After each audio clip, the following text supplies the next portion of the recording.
ఇక సునీతారావు రూటే సపరేటు.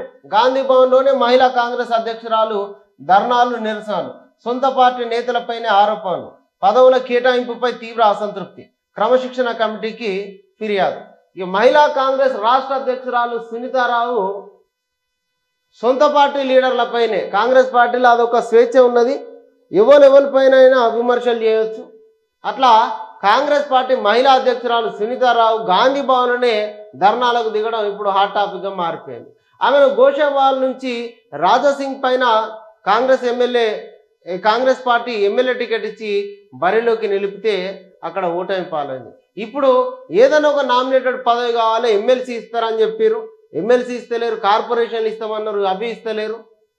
ఓ పక్క కార్పొరేషన్ పదవుల గురించే ఫైట్ నడుస్తూ ఉన్నది.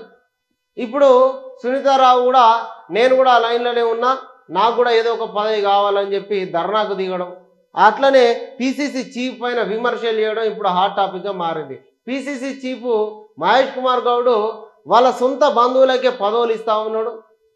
ఇక్కడ పార్టీ కోసం ఫ్యామిలీలను వదిలి మేము కష్టపడి పనిచేస్తే మాకు ఎట్లాంటి పదవులు లేవని చెప్పేసి సొంత లీడర్ల పైన విమర్శలు చేస్తూ ఉన్నారు. మరి ఆమె పంచాయతీ కూడా తొందరగా ఒక కొలిక్కి తీసుకురావాలి. ఇక